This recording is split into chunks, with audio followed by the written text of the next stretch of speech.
नमस्कार। आप लोगों को अक्षय तृतीया की बहुत बहुत शुभकामनाएं। जैसा कि आप लोगों को पता है कि आज का दिन बहुत पावन दिन है। आज भगवान शिव और माता पार्वती का विवाह हुआ था। आज के दिन भगवान परशुराम की जन्म जयंती भी है। आज ही के दिन पांडव ने अक्षय पात्र को प्राप्त किया था। आज के दिन कोई भी महत्वपूर्ण कार्य हो, शुभ कार्य हो या कोई महत्वपूर्ण चीजों को खरीदना बहुत अच्छा रहता है। आज के दिन का जो प्राप्ति है वो क्षय नहीं होगा, इस तरह का हमारी मान्यता है। हम ऐसी वैदिक कथाएं हमने सुनी हुई है, हमने ऐसी पौराणिक कथाएं हमने सुनी हुई है, पर मैं आज आपको ये बताने जा रहा हूं कि आज वैशाख तृतीया, वैशाख शुक्ल पक्ष की जो तृतीया तिथि है, इसको क्यों अक्षय माना गया, क्यों इसको अक्षय तृतीया माना गया। इसकी जवाब लेने के लिए आपको ज्योतिष शास्त्र में प्रवेश करना पड़ेगा। मैं आपको आज समझाऊंगा कि बताऊंगा कि आज क्यों अक्षय तृतीया है। अगर हम ये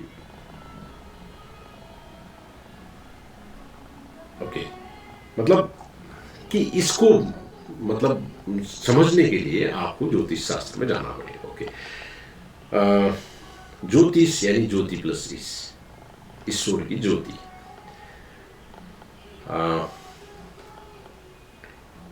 उजाला का विज्ञान।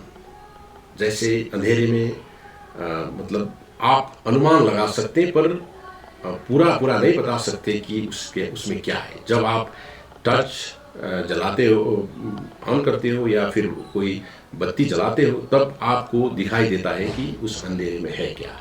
तो इसीलिए ये उजाला का विज्ञान है ज्योतिष शास्त्र। इसीलिए कहा जाता है कि ज्योतिष वेदों की नेत्र है।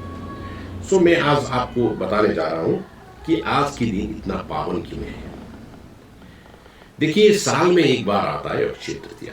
तो ये अक्षय तृतीया इतनी बड़ी पावन इसलिए है कि आज ब्रह्मांडीय ऊर्जा ही इसी तरह का है। आज की तिथि बोले तो तिथि कैसे निर्माण होता है? तिथि निर्माण करती है सूर्य और चंद्रमा। सूर्य और चंद्रमा की गति में जो जब वो परिभ्रमण कर रहा होता है, तब सूर्य और चंद्रमा की जो एंगल है उससे बनती है तिथि। 12 डिग्री में एक तिथि का निर्माण होता है। इस तरह 30 तिथि का निर्माण होता है। और तिथि की जो आधा है वो करण बनता है, यानी कि एक तिथि में 2 करण होता है, तो करण 6 डिग्री का होता है। ओके, तो ये मैंने बताया तिथि। तो इस हिसाब से देखा जाए तो तिथि प्रतिपदा से पूर्णिमा तक और फिर प्रतिपदा से अंशी तक, अमावस तक, तो ऐसे करके तृतीया 2 बार आती है। तो साल में देखें तो 24 बार तृतीया तिथि आती है। पर आज की जो तिथि है वो उतना महत्वपूर्ण क्यों है? ये क्यों इसको अक्षय या क्षय न होने वाला तिथि के रूप में माना गया? क्योंकि आज के दिन में सूर्य, जैसे मैंने बताया कि सूर्य और चंद्रमा मान के मिलके तिथि बनाते हैं, पर आज का सूर्य बहुत शक्तिशाली है, आज का चंद्रमा भी बहुत शक्तिशाली है। तो कैसे शक्तिशाली है? अब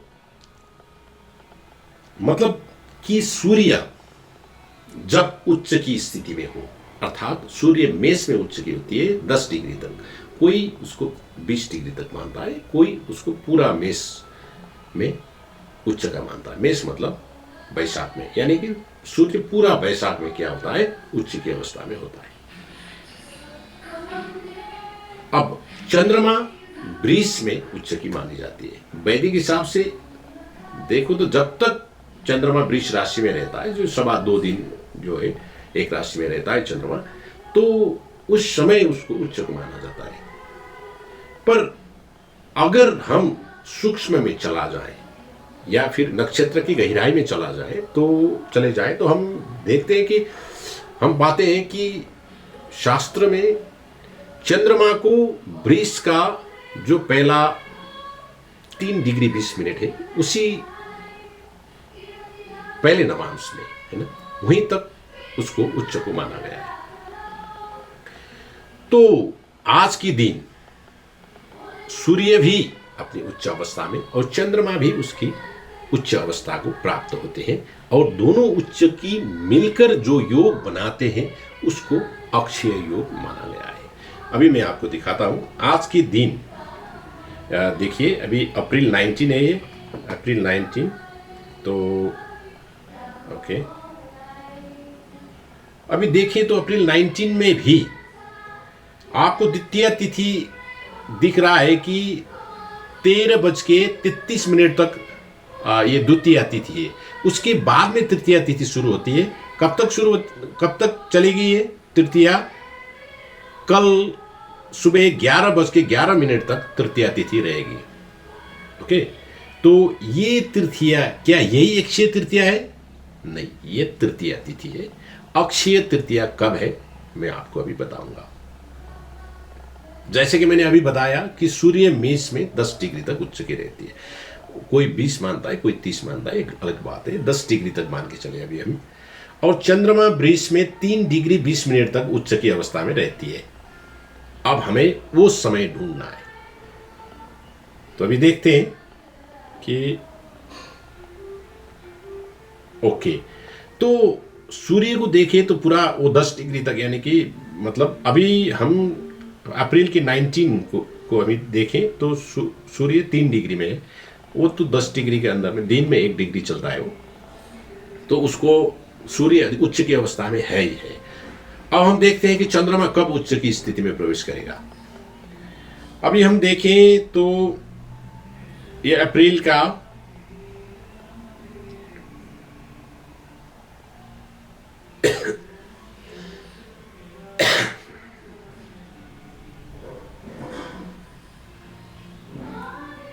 ओके, अभी हमने बताया कि दोपहर को 13:33 तक द्वादशी तिथि थी। तो 13:34 में क्या है? तृतीया तिथि की आरंभ होती है। तो तृतीया तिथि की तो आरंभ होगी, पर इसमें सूर्य भी उच्च की रहेगी पर चंद्रमा उच्च की नहीं रहेगी, क्योंकि चंद्रमा अभी भी मेष में है। तो ये कब उच्च की बनेगी? जब ये वृष में प्रवेश करेगी। अब ये किस टाइम में वृष में प्रवेश करेगी ये हम देखते हैं।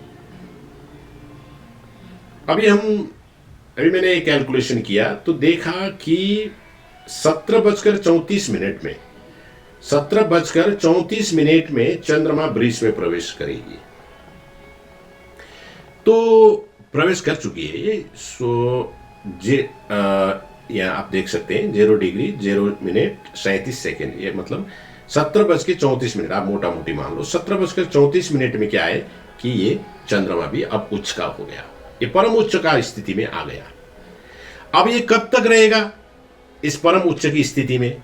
अब शुरू हो गया अक्षय तृतीया, क्योंकि ये भी परम, सूर्य तो परम था ही, ये तो मतलब उच्च की स्थिति में था ही। अब चंद्रमा भी उच्च की अवस्था में आ गया। कब आ गया?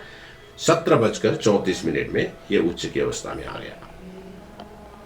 अब शुरू हो गई अक्षय तृतीया। 19 अप्रैल 2026 17:34 से अब आरंभ हो गई अक्षय तृतीया। अब कब तक रहेगी ये? अभी देखते हैं। हाँ, ओके, अब कब तक रहेगी?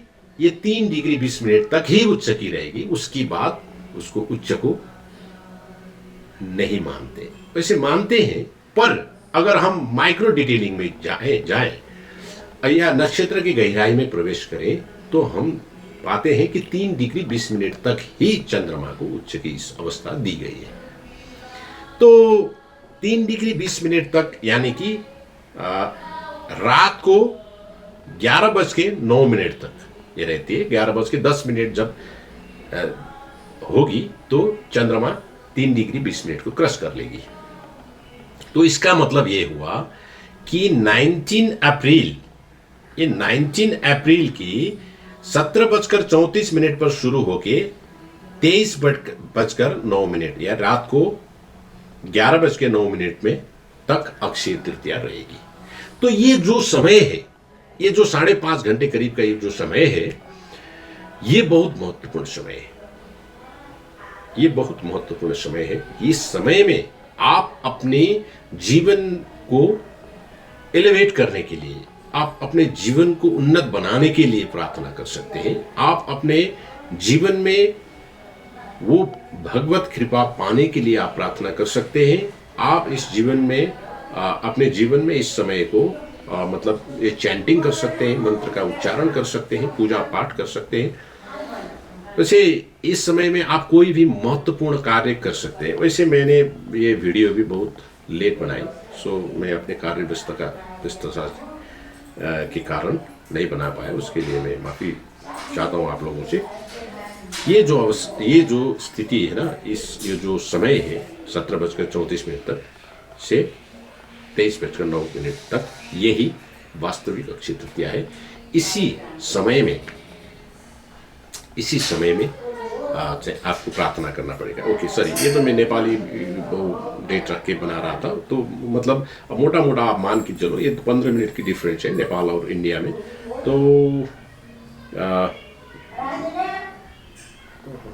तो मान के चलिए कि 15 मिनट आप ना इसमें ऐड कर लो। अब जैसे 17:34 है, तो 17:50 से लेके उधर का 15 मिनट घटाइए आप, 23 मतलब मानो कि 6 बजे शुरू होकर 23 बजे तक, मतलब 18 में शुरू होकर 23 बजे तक कि आप मान लो। इस तरह से करके मोटा मोटा 5 घंटे का समय आप, ये अक्षय स्थिति रहेगी ये मतलब इंडिया में। ओके, अभी मैंने क्योंकि ये जो तैयारी किया था वो नेपाल के लिए तैयारी किया था, तो मैंने सोचा कि मैं हिंदी में भी बना लूँ। ओके, तो अब ये हुई अक्षय तृतीया। जैसे हम जब बचपन में पढ़ते थे, तो उसमें कोई कथा जब पढ़ते थे तो क्वेश्चन आता है कि क्या ये कथा पढ़ के आपको क्या शिक्षा मिली। तो ये देख के, ये मतलब इससे आपको क्या शिक्षा मिली। तो इसका मतलब ये है कि जो भी कोई पुराण होता है, कोई वेद होता है, या कोई भी धर्मशास्त्र होता है, उसमें हमको समझाया गया है कि ऐसा करना चाहिए, ऐसा नहीं करना चाहिए। तो इसका मतलब ये होता है कि अगर सूर्य और चंद्रमा, यानी कि सूर्य आत्मा का कारक, अगर आप उस परम स्थिति को प्राप्त कर ले, या फिर आप इनलाइटेंड हो जाए, चंद्रमा की स्थिति, या आप बहुत शांत या करुणामय हो जाए, तो ये बहुत अच्छी स्थिति है। उसमें आप कुछ भी प्राप्त कर सकते हैं। नहीं, अब हम भौतिक जीवन में, अपने जीवन में को चला रहे हैं, बहुत सारे काम भी करना है, गृहस्थ जीवन भी है, तो ऐसा नहीं कर सकते। तो भी सूर्य का कारक, आत्मा का कारक सूर्य, और चंद्रमा मन का कारक चंद्रमा, अगर आत्मबल भी आपका उच्च हो और मनोबल भी आपका उच्च हो, तो वो जो स्थिति है वो अक्षय स्थिति है। सो इसलिए हमें आत्मबल भी और मनोबल भी, दोनों को उच्च रखने का प्रयास करना चाहिए। और अगर ये उच्च का बन गया, या ये उच्च का रहा, तो उस समय वो स्थिति अक्षय होती है और इसका आप लाभ ले सकोगे। ओके, मैंने आपको अक्षय तृतीया के बारे में कुछ आपसे बातें शेयर की।